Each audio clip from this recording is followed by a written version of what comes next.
So today we're going to hear from David Clark from Wonga, who's their head of tech delivery. And he's going to be talking to us about how at Wonga, every 3 months or so, is it? 6 weeks. 6 weeks. 3 months so twice as often as us, they get together and plan what they're going to do for the next 6 weeks with some degree of accuracy. And they do that across various different teams, various different country units, various different business units, and disciplines. So without further ado, here is David. Hi. To meet you all. So I'm head of tech delivery. What that means, I just work with all the Scrum Masters. It sounds grander than it is. We've got a little group of Scrum Masters. I'm just the head of that team. So Wonga, tell me, who doesn't know who Wonga is? I don't want to bore you. We introduce you to Wonga. Great. Let me try and tell you a few things you might not know. Actually, Wonga operates in 6 countries, not just the UK. Most people don't talk about our other countries. And we don't just have a short-term loan, we actually have longer loans now, like a flexi loan. So we're trying to branch out. Ever since our regulator made us tighten things up, which we could become a broader business. We're about 600 people, and we've got about 170 people in tech. And we only started in 2007, which I think was pretty close to when you guys started. 2005 for the UK. So look. So where have we come from? I thought it might be interesting to know a little bit of background about Wonga. So 2007, we started from a teeny-weeny little office in St. John's Wood. We ended up here later on at Utopia in Primrose Hill. That's where all the famous pictures of Wonga came from. We were in the papers. And now we're in this massive building called Greater London House over in Mornington Crescent. Our culture's changed dramatically in the last few years. We really were a full tech startup that was completely focused on technology and tech delivery. In the last couple of years, as you know, we've had a regulator that's really forced us to grow up as a business. And that's meant that our tech culture's changed, our business culture, everything at Wonga's changed in the last 2 years. I tell people that it's like being in 3 generations of a company in 2 years. So it's been an incredible change. But just so you believe, we were actually a startup once, a little family. That's our initial team that launched the first Wonga site back in 2008, I think. I don't think 2 of those people are still at Wonga and the rest are gone. And that's our founder right in the middle. So actually hardly anyone outside Wonga's ever seen this little picture. I only found it yesterday. So what kind of challenges are we talking about? Why do we need to plan the way we do? Well, in the last few years, we've realized that just sprint planning and allowing our teams to plan to some loose set of features isn't really good enough. We had a massive amount of pressure put on us to deliver features to very hard deadlines, to meet price capping and loads of other things that we had to do to be in a tightly regulated market. Completely different than the way we used to work, which was just to deliver features with the customer's top priority at the top of the list. At our own pace, we had to completely flip. We were pushed to deliver a set of features to very fixed deadlines. It's a completely different way of working for us. We have groups in Dublin, Kiev, and London, but all our commercial teams ended up based in London, which meant we had huge communication issues. Our technical teams are currently based around components, but we're not delivering components, we're delivering features, and we've started to deliver some really huge features in the last couple of years. And we've had a massive amount of restructuring. I think, I can't imagine what percentage of Wonga left in the last 2 years, but I would say 50% change in people. So that's a lot to deal with. And so we really had to go back to basics and look at how we planned and how we organized our work. But you could say, so what? So commercially, our Scrum teams weren't able to plan more than a couple of weeks ahead.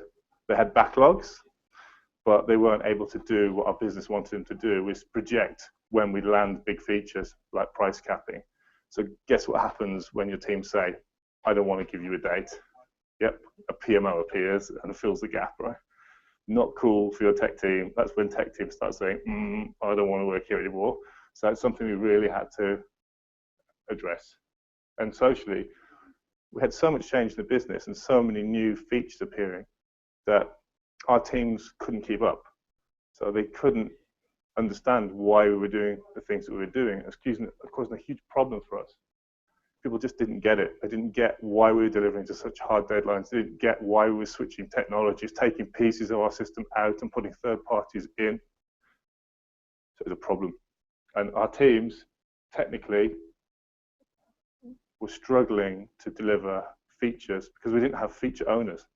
So we had a big feature need to deliver, but our component teams looked after their components, but they didn't own features. And we were struggling to get them out the door. Plus the big staff turnover meant that we lost a huge amount of tacit knowledge. So when we did put plans together to release features, we realized that we'd missed things. So we were continuously falling over because we didn't know we needed to do X, Y, and Z. So those were a lot of problems. Anyone got any questions, by the way? Just let me know, but you can take questions anytime. So what have we changed? Well, we had a huge PMO in Wonga for a while when we were delivering a big program of work, but we didn't really like it, especially tech and product. So what we tried to do is introduce a scaled approach to planning and delivery across the whole org, starting with the UK. And we said, why can't we just take Scrum, as we all do it, and scale it up? And that's what we've done. We've got a product backlog, which now replaces, let's say, the PMO's portfolio of projects. We do scaled sprint reviews with all of our teams, including teams in Kiev and Dublin. We have reporting, which is based just on our sprint reviews. I'll talk more about that later. We have org-wide demos on sprint cadence. And we do scaled planning, which is what I'm going to talk about today. I'm not going to talk about any of those other things in this talk, just scaled planning. We do this every 6 weeks. So every 6 weeks, we go off-site to the Holiday Inn in Camden, down in the Loch, and we plan what we're going to do for 6 weeks ahead. So you could look at it as a big sprint, if you want. It's actually 3 sprints, but if you zoomed out, a bit fractal-like, it's exactly the same as we planned for a sprint, but it's a big sprint. We bring everyone together in one place. And most importantly, it's all the commercial guys and all of the tech guys in one room, and we don't leave until everyone's happy with that 3 sprint plan. Right? How many people is that? That's 60. There you go. It's around 60 people, so it's a lot to manage. It's about 15 different teams. Not everyone from every team comes, but quite a lot of people do. In fact, they enjoy coming to the day. We have the commercial guys, product teams. How many people does that not include from the org? So we're about, okay, tech is 170 on its own, and Wonga's 600, and maybe, I don't know, just for the UK, that probably doesn't include a couple of hundred. But I don't want 250 people in my meeting. It's enough to manage 60. So we have everyone. We do have project managers because we still need project managers. I'm not going to talk about why, but we do still have big programs of work with non-tech elements, which project manager essential for delivering. For example, when we have to coordinate with third parties, when we have to launch a big product that includes marketing, all that needs to be coordinated, and project managers are essential. What we don't think project managers are essential for is delivering our engineering work. So that's the part they're not involved in, but they are important to us. I want to clarify that. We also have third parties delivering parts of our system now. We bring them along and they plan with us. So it's a stipulation of our contract with them that when they're developing, they'll come along to planning and synchronize with all our teams. So everyone is there. The CTO comes along as well. He sits around, tapping away on his laptop doing other work because he's busy, but he still joins in. Yeah, there's no one missing. I mean, the critical thing for this, you're going to find, it's all about preparation. Just like, I mean, I expect all of you work in Scrum teams, do you? Or Kanban teams. So you know what it's like. If you don't prepare, if you don't groom your backlog, then your sprint doesn't go well. Right? It's exactly the same thing at scale. If you don't prepare the backlog, you're not going to have a good planning session, and you're not going to have a good sprint. It's exactly the same here. The difference here, the backlog that we groom is the company backlog.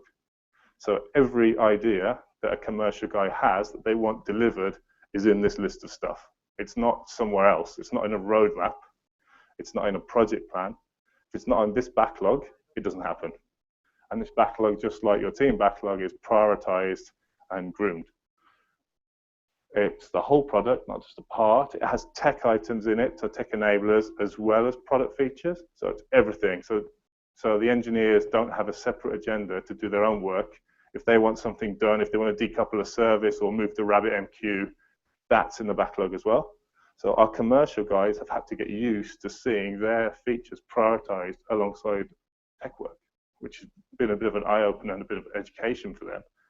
But they're starting to accept it. So when you say a commercial person there, do you mean a product manager responsible for feature delivery of the product? They are project managers. Right. Yeah, product managers. Yeah. Right. We do have POs as well. Yeah. They can proxy POs more on the delivery side, so kind of turning their ideas into something that we can actually deliver. So they are different, but they all come along nevertheless. And we do. I'll tell you more about that later. But we do expect them to talk about their ideas and sell them to us. You can see that there's an example, a Mickey Mouse example of what the backlog would look like. It's ordered, it's groomed, and the things at the top, our teams ensure that they're ready to take into planning. And you'll see that here, we actually do this via a portfolio Kanban. So our product delivery teams manage a Kanban for every new idea that somebody in the business has, a product manager. It goes into the Kanban as a new idea, and then step through a series of stages. So it will initially be kind of triaged. I've missed some of the steps off here because it's a bit too complicated to show. It'll be triaged. It'll then be sized. It'll have an initial sizing, like a t-shirt sizing from our engineering teams, so that when things are put onto the backlog, they're ideas, they're not solutions. So our teams have a chance to go back to the product managers and say, well, you could do this in A, B, or C different ways, and we're going to size those different ways, and they pick. They say, oh, okay, we like B, and we say, okay, B's on the backlog now, and then we step it through the other stages. So we do some high-level speccing. Perhaps we need to do some, wireframing, or we need the full graphics, and we need the legal copy. Okay, it's got to that point. Tick. It's nearly ready to take in. Then we pass it then to the engineering teams, and they groom it. And then it's ready to go. And then it can go into planning at that point, and not before that point. And if things don't reach the end point, they don't go into planning, except if there's some really serious situation where something's come up at the last minute and they have to do it almost on the day. But that's by exception. So onto the day. This is the big thing. So I'm going to go quickly through this, and I'll go through the details. So this is what we do. And we review what we did in the last 6 weeks, very, very rapid review of what happened. We then talk about what we're going to do for the 6 weeks. And then our teams build their individual plans. We break off for lunch. We come back in the afternoon. We pivot and turn teams' component plans into feature plans. We then walk the wall in priority order from top to bottom. And then we vote on confidence of delivering those items. And where we're not going to deliver them, we have a big discussion about what we're going to do about it. And I'll take you through all those things now. So our little review kind of starts, and this is us at the Holiday Inn, by the way, in the picture.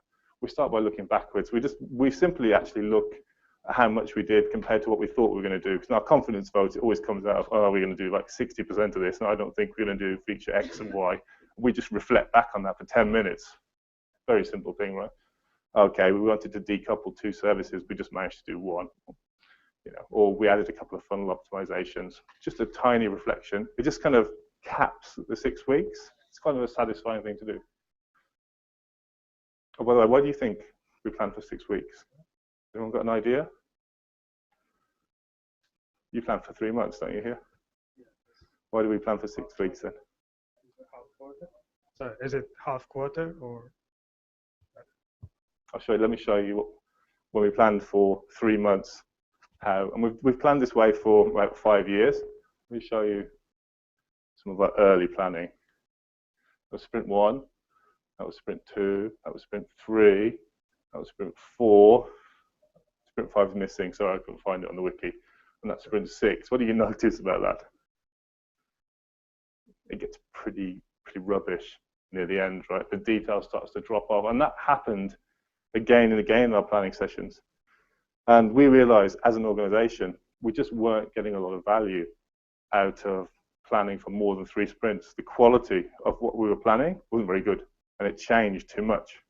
So over time, we started cutting back until we got to 3 sprints. And what we found is the quality of what we could plan for in 3 sprints was pretty good. And we could measure that, and we can measure that now. We can look at how much we're delivering against how much we're planning. We can see it's kind of the sweet spot for us. It works really well. But it's only through experience that we found that point. If you went to the SAFe manual, then it would say 6 sprints, and that's it. But, you know, who looks at manuals, right? We just found it our own way. So the next thing we do is we discuss the features that we want to deliver in the next 6 weeks. And this is the point, a critical point of the day, where the product managers stand up and talk about their features and why they're important. And it's critical because this is the point where engineers and everybody else gets to learn about those features. Instead of just being told you need to do X or Y, this is the chance for those guys to pitch and tell us why they're important, give us some numbers, give us some facts about the market, and explain what that's going to do for us and what it's going to do for the customer. And they love it, because one of the big problems we had was a huge disconnect between the commercial side of our business, the kind of us and them. It's not helped in our office that it's really long. We have a canteen in the middle, and the commercial guys sit on one side and engineering sits on the other side.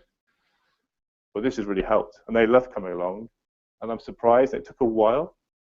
Do you have like a standard template for the pitches to We speed things up a bit? didn't, but we are going to at the very next planning. Actually, it's a really good point, because we found it's a really simple thing. We found they weren't visual enough, the pictures. So the guys were talking, but their slides, I shouldn't really say this, but they had really tiny fonts, and they weren't really selling them to us visually. So we're going to help them out.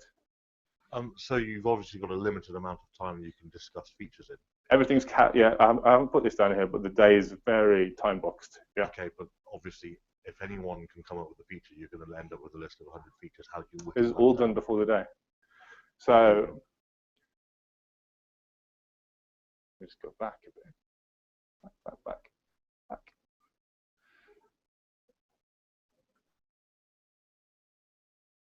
So here. So we grew in the backlog. And you see that, I didn't show you, but that's that dotted line. We kind of say, okay, these features are candidate features. These are the ones that are going into planning. Who grooms that? That is our product owners, together with the product managers, commercial team. So they sit together and do that before. And they involve the engineering teams as well in sizing. So it's exactly the same as a team's backlog. It's groomed, and you know what you're going to take into planning, right? There might be a bit of flex, maybe a bit of stretch. You might decide you can take another item into your sprint. I guess the background to my question is how do tech features get into that list? The same way that commercial features go in there.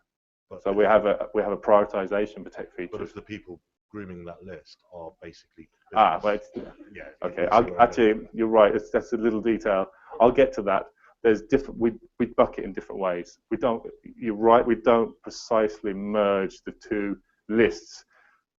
They are prioritized to go into a planning session together. But actually, we set aside, and our teams, we have a rough aim of taking sort of 20% of tech enablers and 80% features. So they're prioritizing that you take a chunk of each and they go into planning. But you're right, we don't. And we have tried, we've thought about it a lot of times, but we've never found a formula for putting them side by side. So instead what we do is we take a chunk and we merge the chunk. Yeah, but if anyone knows a method of putting those two things side by side, let me know. But you know, when something's worth 5 million and you're trying to take apart a couple of components for resilience, I don't know if they really don't measure up. We try really hard, but we do make sure they go into the release. That's critical, and into the planning session. So it's a compromise, you might say.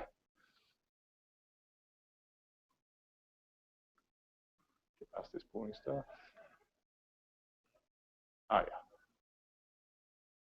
Oh yeah. So first the product managers talk about their features, and then the engineering leads talk about the prioritized tech enablers as well.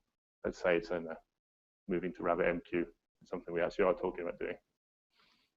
the next thing in the morning, so it's about 10:15, 10:30, the teams go away. They create a wall. See if I see it. You can't see it there. In the big space, and they create their own sprint plan. So 3 sprints for their work, for whatever components they're working on. They'll have done a lot of this before the day. So they've seen the features. We don't show them the features on the day. They're reminded of the features on the day, but it's not the first time they've seen them. It would be crazy to plan everything in one day from scratch. So they usually come with index cards for each sprint, for each feature. So with index cards for tech enablers, with index cards for product features. As they put them up, and they spend most of their time talking to other teams about dependencies, because they're component teams.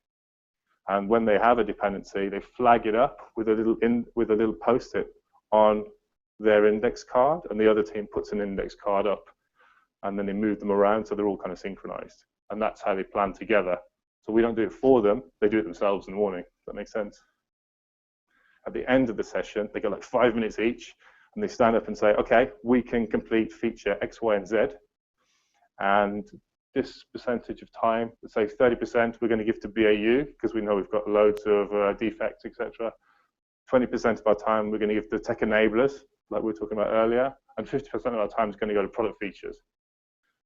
And we'll roughly have this kind of capacity, because we're going to lose Dave and Fred because they're on holiday for 3 weeks. So we make some rough assumptions, and that's it. And everyone does that, and then we break off for lunch, and that's the morning finished. And that's the easy part of the day, by the way. So when we get back after lunch, we take all of the individual boards and we create a massive feature wall. It was big, and you saw it when you came to our office, didn't you, Peter? Maybe it's probably as high as this wall, and from the U over to the end of the screen. And that's all of the features in prioritized order that were on that backlog. At the moment, we've still got too many. Got about 20 in 6 weeks. They're not as big as I'd like them to be. But you can see there's the wall. So you have 3 sprints, and everyone takes their cards and they put them up in the features that they belong to. So it's kind of pivoting the sprint. So instead of being organized by components, they're now organized by features. And everyone puts a little colored sticker on their feature card, so we know whose is whose. And by the end of that session, we have a full plan, a 3-sprint plan for delivering the features, all the tech enablers and all the product features. And what you can't see on there, I'm sorry, I have got an animation here, so I'm really disappointed in myself, but I couldn't help it. So we have little green triangles that actually also tell us when it's shipping to production, which is really important, and you'll see why soon, especially when you're talking to product managers and CTOs. They really like to know this stuff. I think if you really look carefully, you can see them on that board. So that's quite a quick session, because all they have to do is take the cards and stick them up on the board. The longer session is the next one, which is straight after it, which is where we walk the wall. And that's where one of our senior product owners, who you can see on the right there, walks the wall from top to bottom in priority order, talking about how we're going to get to where we're going to get. This is when people might realize, product managers, CTO, that we're not going to complete the features they thought we were going to complete. And this happens quite a lot. The great thing about this is that they know we're not going to complete the features they thought we were going to complete, rather than us just saying, maybe we'll do it, maybe we won't. It gets it out on the table. No argument. And people have to discuss it. And lesson learned. You need to create a safe environment to do this. When we first tried, we were a bit worried, because we basically said, okay, we're not going to leave this session until we've talked about the issues. If we don't think we can complete the top priority feature, because then until we reach a conclusion, all we can tell you is you're not going to get it. And the commercial guys didn't like that necessarily. And we had to find a way of managing the conversation, which is not necessarily easy, because what it means is a lot of potential horse trading. You know, you're probably going to ask teams not to do other things so they can do the things you need them to do to deliver the top priority feature. The good thing is they're all doing it together. Bad thing is they're all doing it together. So if they're not very good at negotiating with senior people in the organization, could be tough for them. But we help, the Scrum Masters help a lot with this. And it's actually working, and I kind of knew this was working. There was a kind of pivotal moment when we had a serious feature that we couldn't deliver. It was kind of second priority. And one of our teams wanted to decouple some services that had been around for a long time. They really were a pain. And they put them in, and they hadn't done them for ages, and they really didn't want to take them out. You know, they really wanted to get this tech work done. And it was a real bind. But a conversation started between our CTO and the product owners and the engineers. And you know what? They resolved it in the session. It was hard. I mean, they did it in front of 50 people. But they worked out a solution. The CTO said, look, decouple one, not the other. We'll make sure that's a priority for the next one. And part of the reason why the engineering teams were comfortable with doing it is that they understood the importance for the business of delivering that feature, because they'd been sold that feature. You know, they understood the value of it for the business. But it's not easy to do. But if you can make it work, everyone finishes that session satisfied. But I think the worst thing that can happen, and it happens a lot, is that you have discussions with people in the business and you leave the discussion and you're not happy because actually you haven't got to say what you want to say. They haven't listened to you when you said you're not going to complete a thing, or they haven't listened to you when you said, well, we're not going to get to do the things we need to do. But in this session, we make sure it happens. It's hard. I'm not going to lie and pretend that these sessions are easy to manage. You need some really experienced guys to help mediate, but they're really valuable. This is the most important part of the day. If you can get through this and you rejiggle and you're delivering the top priority features, that's great for everyone. We don't leave there. So once we've done that, we give everyone a chance to reflect on what they've done and the planning that's happened. And we do a confidence vote. But don't ask me why we use a thermometer. I don't know. I just wanted a 0 to 100 scale, and someone drew a thermometer. No one can explain why. But we will put a little dot next to it. Everyone comes up, and it kind of gravitates at the moment between 60 and 70% for confidence in the plan. After quite a few planning sessions, we've sort of realized that that wasn't that useful, because when we measured how much we'd done versus what we said we were going to do, so what? It didn't mean anything. We asked people why they weren't confident enough to give it an 80% rating, but we didn't get anything useful back from anyone. We kind of realized recently, perhaps that was because people didn't really want to speak out about some of the issues that were stopping them from being really confident. So what we did was we introduced something else, which is a little post-it vote, which everyone could take and stick next to a feature, the feature they thought least likely to deliver, even though we've just agreed 10 minutes ago that all these features are now going to deliver. Believe it or not, 10 minutes later, a guy will put a post-it note next to one of those features and they'll vote 60% on the plan. It's crazy, but it happens. So when we put the post-it notes in our very last session, it was about 70% confident, which is good because it's been going up as we've been doing it, but it's still 70% confidence. But everyone's agreed in that 2-hour session with everyone there that we're going to deliver these features. 3 things got highlighted. There were 3 clusters, a couple of random ones. And it turned out that people were happier to speak once they could see that their vote was in a cluster. I mean, I'm not a psychologist, but it worked. And I think people could see 10 votes for this issue. I asked, who voted for that? One guy, and tell me why you voted that way. And he said, well, I voted that way because that team is new. And I know they think they can deliver, but I'm not sure. They've taken on a lot. And there's still new people coming to the team. They don't know all the systems yet. And other people say, you know what, that's what I thought too. But it didn't come out in the 2-hour session when we discussed it. But it came out in that next session.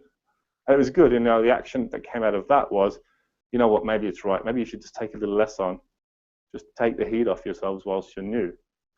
And it's just another way of making your plans better, and having respect for other teams, and having a team be able to draw back from commitment if they want to. It's all about getting realistic commitment.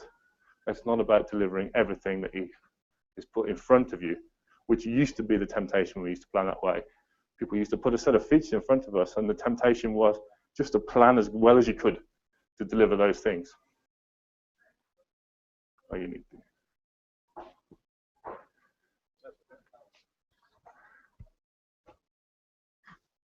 the confidence that you had in your plan, was that the confidence in the plan as a whole, whereas when you were doing it with the post, it was confidence on specific features? Yeah, exactly. Yeah. So yeah, the confidence was just a percentage confidence. That's what we used to do on the thermometer. We introduced a second level of voting, which is voting on a specific feature in the prioritized backlog, the ones that they just planned for in detail and discussed for 2 hours. Yeah, okay, so just to lighten things up, I don't know if you can get the idea, but this is a pretty intense day. So it starts around 9:30. It kind of warms up nicely with the product owners and commercial teams talking about features. People do their team plans, talk about dependencies. That's okay. When it gets to the afternoon session, it gets kind of heavy. Everyone's nice to each other, but it's just hard work because you're doing a lot of negotiating. You're challenging a lot of teams, so you've got to lighten things up. So, I actually went down to the 99p shop and tried to buy a little stupid award. I couldn't find anything. The only thing I could find was some biscuits. So I decided to come up with some biscuit awards. It's like the most random thing you could find, right? It doesn't mean anything. We came up with the best pairing of a PO and Eng lead, and we gave them the best combination biscuit, the Cadbury's cream egg biscuit. With the most prepared PO, we gave them the kind of Christmas selection, and the gold bar award for the most improved team, which was the infrastructure and automation team. I've never seen those guys move as fast in my whole life from the balcony to get those biscuits. And it's just something to lighten up the day, and you need to do a little bit of that. And people loved it. In fact, I didn't do it on the last session, and when we did our retro at the end of the day, what came out top? That we hadn't done the biscuit awards, and we need to do the biscuit awards next time. Not that we've done good planning, they missed the biscuit awards. That was 99p well spent. And yeah, look, make sure the team has fun. You guys probably know all about that here, but we're getting back to that now. So there's a good cocktail bar across the road, and we make sure as many guys go as they can and just enjoy themselves. And how do we know we're improving? Well, we do take this very seriously. We haven't got as many metrics as we would like yet, but they're getting better. So we measure confidence, like you saw earlier, but it's got limited value, but it's an indicator. We compare that against what we're actually delivering. So if we said we're going to deliver X, we measure how much we actually delivered. That's good. Change, although I haven't measured it strictly, we can feel that there's less change in the period. There's less unplanned work appearing. Of course, we'll take in something if it's high priority. Of course, we want to do that. We're agile. But things that should have come into plan that just weren't ready and were known about, there are less of those things. We haven't measured it yet. I will find a way of measuring it through the Kanban we've introduced, but I haven't done it yet. But I think one of my personal most important measures is that in our scaled sprint reviews, they're our ultimate measure that is taken up to portfolio reporting now.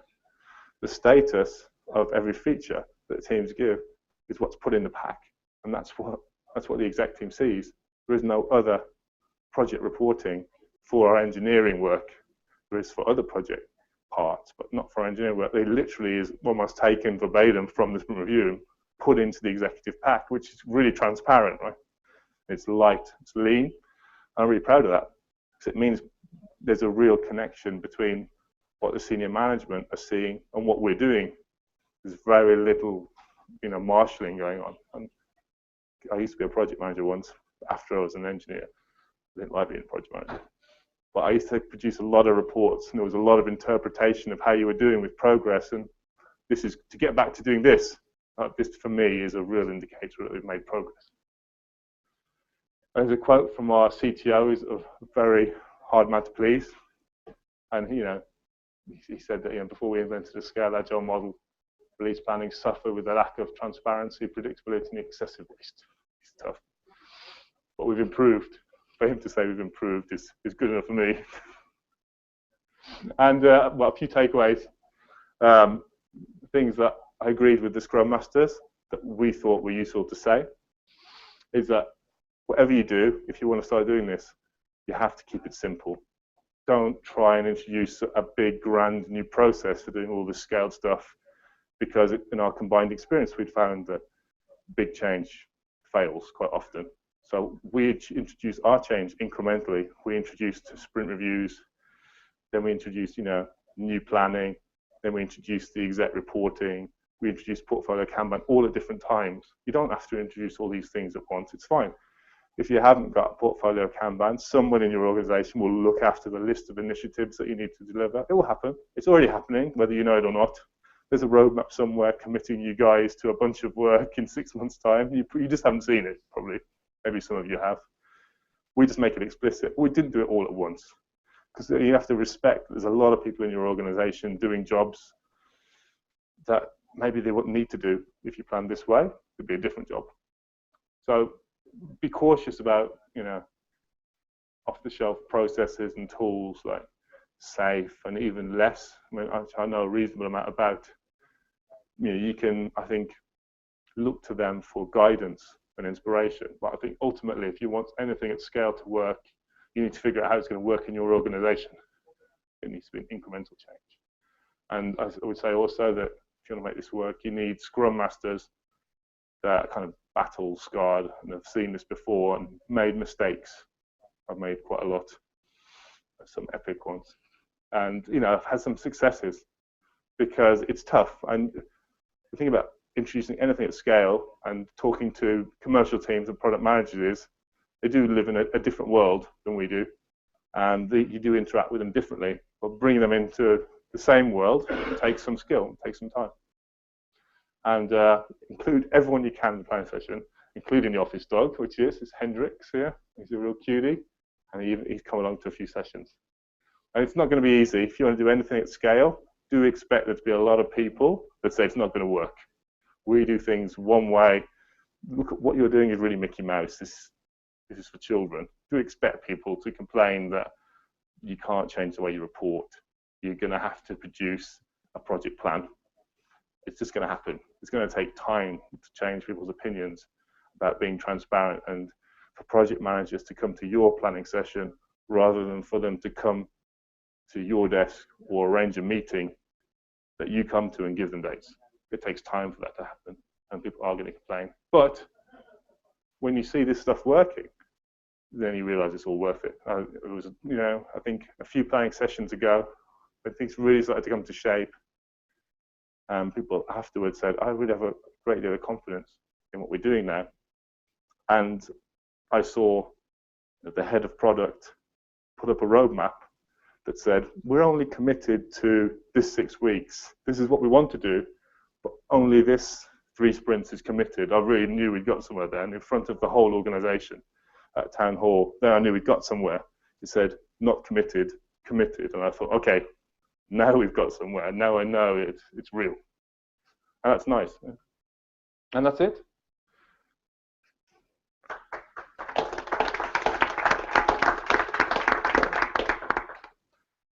Sweet. Any questions? Have you ever considered moving to workstream teams rather than component-based teams? We were, you mean feature teams, maybe? Yeah, feature teams. Yeah, we were. We did used to be organised in feature teams a few years ago, which worked really well. And then we went through a period when we cared about really optimizing for certain things, and we kind of pivoted to a combination of feature teams and component teams, where we had a certain set of components that were really crucial for the business. And at that point, yeah, we turned it away from feature teams. Now we're considering going back again. In fact, for a new product we're now developing, that is a cross-functional feature team. Maybe we'll convert everyone else in time. One more quickly. Where do your PMs, your product managers, sit? Do they sit with the engineering lead in a component team? So product managers, do you mean like the commercial product managers or product owners that kind of are more of a proxy? What do you mean by commercial product manager? So the people that own the kind of P&L and the features for the product, the scaled backlog, they don't sit with us currently. They sit in a different part of the org. But the product owners who talk a lot with them and are kind of their proxy to our engineering teams do sit with us. And in the component team? Yeah.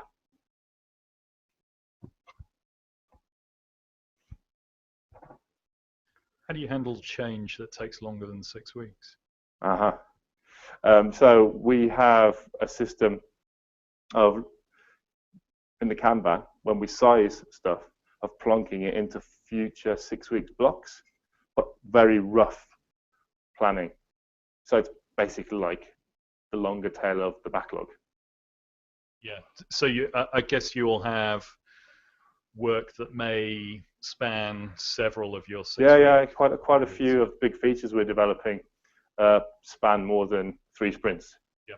And so, but we don't try and plan them out in detail because we all know that's not easy to do and not very valuable. So we plan them out at a high level. We're going to sketch out, we've got, we take the big thing and we groom it and break it into 6 things. Maybe 2 of them make it into the 6-week plan, and then the other 4 slot into future 6-week planning sessions roughly. They're not committed. That's the sketched out plan, and that's accepted at the moment. Yeah. I think people will realize that's realistic. They'll probably that's when we also use program managers, because generally with those really big things, there's a lot of other work going on. But ultimately, when they're reporting on progress, we tell them these are the 6 weeks that are committed, and they get that the future work hasn't been fleshed out yet, and they report on what's going on in the 6 weeks. Yeah. It's working at the moment for us. Right. But it needs a lot of education to do that. If you bring a program manager in that's not got sort of an agile background, you will still keep getting the push to do more work to flesh out the whole thing. That's just education. Bit of hand-holding. So if something massively urgent crops up, can you tell me a bit about how you adapt to that? Yeah. And how obviously that affects the 6, the whole release cycle and stuff. Like how's that work? So exactly the same as it would in your team sprint. So it's fine if things come up that need to happen in a hurry. That's life. We expect that. In fact, that's fine. But when we do our plan, we'll change the board. So what we do is, okay, we'll bring that in, but you know what? This is going to go out. So when we do our replanning and our reviews, we move cards around, and we just reflect the progress. It just goes back in our reporting and says, we're now not going to finish feature X because we're doing feature Y for you, your new feature Y. And of course, there's not a lot of complaint about that because the product managers and they requested it, so they accept the consequence. Good question. So on sprint boundaries, so end of sprint, but we actually also do a mid-sprint review. So a very, very quick one after a week. Just because if we didn't do that for the program managers, I think 2 weeks is a long time to wait, especially as exec reporting is on the week cadence. But we just do a mid-sprint review and a full sprint review. Exactly the same, but just after a week. How do you deal with the sort of business as usual work that software has to have, otherwise it rots? And how do you track whether that's necessary over time? So I don't know if you caught that, but when we put the feature wall up, we don't put BAU on it. Any BAU that we know about, but it isn't a feature, may be in the team's plan, and they kind of carve out a percentage for BAU. They might not use it when they plan their sprint, but if other things come in that are critical, like I don't know, defects, that again, they could just affect the plan. Just like in your sprint, if you get 5 defects in a sprint, guess what? That feature is not getting finished anymore. It's exactly the same, but for the 3-sprint plan, it just gets bumped. Something gets bumped, and we move it out. And how do you prioritize which things to bump? That's a discussion. Right. That's product owner and engineering discussion. Of course, including product managers as well. They just have those discussions ad hoc. Just wondering, when do you release things into production? Do you do it into the sprint or 6 weeks, or what happens if there are big things that go beyond 6 weeks? Then how do you manage the release? So we have a kind of combination of systems. We have kind of a legacy system which we release every sprint, and then we have our modern services that we release on demand. So it's kind of a combination of the two, and it's all feature switched as well. Most of our work, so we can release our front end separately as well. So there's a lot of feature switch work that gets shipped to production quite frequently, but nothing really longer than 2 weeks. Yeah, and that's only one component that needs a 2-week cycle because it's bigger and it's got a big automated test suite, and the staging environment is tough to work with. But everything else, all the services just go when they're ready.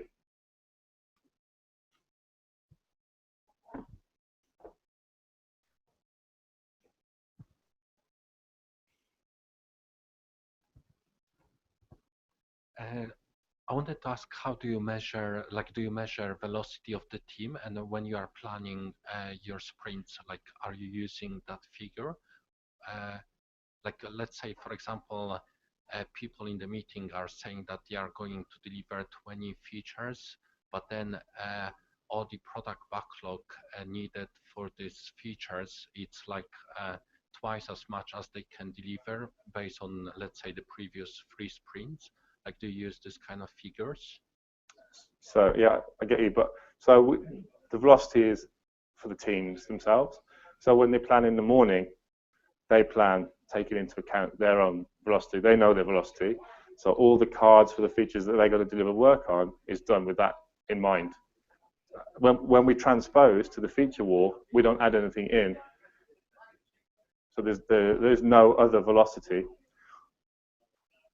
So what we could deliver in terms of features is a product of what teams can deliver themselves, respecting their existing velocity. So we don't introduce any other velocity. It's all about the team's capacity. Right, but do you update velocity every sprint? You measure that back? The teams do. Yeah. The teams know what they're delivering themselves. Yeah, they know what their velocity is. They bring that with them to planning. Thanks. But that's just pure Scrum.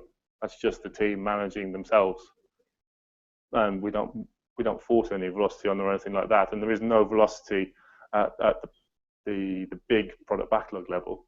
It's all coming from the teams. That's why we're not committing to it.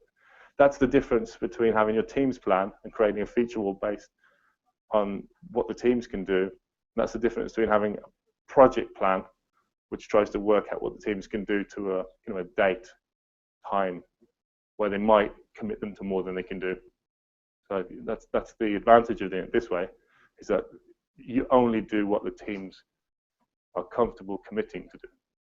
And your full plan, your full feature plan is a byproduct of that.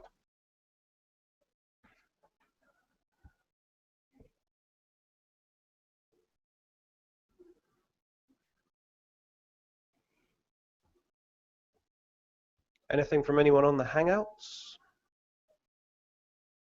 We haven't seen anything in HipChat or the Google Hangout. We'll just wait a couple of minutes. You mentioned earlier that your retention rate's gone up, that a lot of your staff left a few years ago. Yeah, now that's happening less. Oh yes, I think we're growing again now. Our engineering floor is full again. What's changed? A lot. We've calmed down as an organisation again. We've got through regulation. We've demonstrated that we can deliver, in a regulated environment. So was retention high, and then dropped, and then went back? Some people just didn't want to work, in that kind of culture. But we actually got through it, and actually it turns out if you're sensible, that you can use kind of agile approaches in a regulated environment. I think it's something that a lot of financial companies and fintech companies have to figure out, is what they can and can't do. But I think there's a natural reaction to agile technology in financial institutions. But there's a slight shift now. People are realizing that, you know what, you can. You've got to be sensible. You've got to realize what the boundaries are, but you don't have to use program management to deliver. In fact, there are other methods that are just as good. In fact, when you measure them, actually better. It's all about finding that balance. And I think we're closer to finding that balance now as an organization.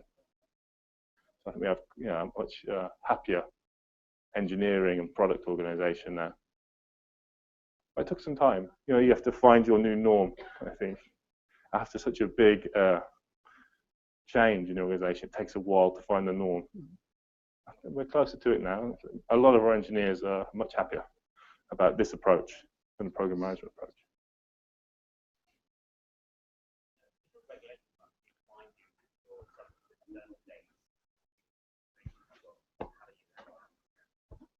Okay, so in your regulatory environment, I imagine you've got external dates? You do sometimes. How does that work in that model? Exactly like you imagine. I mean, that's where the tendency comes from to think we've got a plan to the nth degree to deliver this thing. But I mean, everyone here will know that that just doesn't work. And we actually had some cases where we tried to use more kind of classic project management to deliver an engineering piece, and guess what happened? It didn't work. So that was another catalyst for doing this and being more realistic. And we helped by extending the window that we would commit to a high quality, right, from a sprint to 3 sprints. It's kind of meeting in the middle, you know. But yeah, I mean, you do have some hard dates in regulatory environments. If your regulator says that you have to price cap for a certain date, you have to price cap for a certain date. There's no magic answer to that, right? That would be you would take your planning model and just pop that date in and plan, and the teams would plan around that date, bidding off other stuff and being transparent around it. You know, you have to be, in these plans, you have to be very realistic about how many things you're trying to do at once when you have those kind of issues. You can't do more than you can do if you have an engineering team of a certain size, but what you can do is be very careful about what other things you do. For example, you know, not taking too much on is one of those things. But grooming the backlog is also important, right? That you can, it's the equivalent of creating a project plan, it's just in a different way. You know, there's nothing wrong with saying we've got this big feature to deliver that's really important to the regulator. It's actually crucial.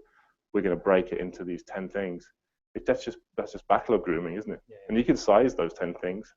And if you're not comfortable as a team, you could say, well, you know what, we're going to break them down a little bit more because we think there are a few unknowns. And you'll get to something where you can put it in a plan and be reasonably comfortable it's going to happen. It fits into the current mechanism there. Good. Any other questions? Anything from the remote people? Haven't seen anything. So I think that's it. Right. A round of applause for David. Thank you for coming in.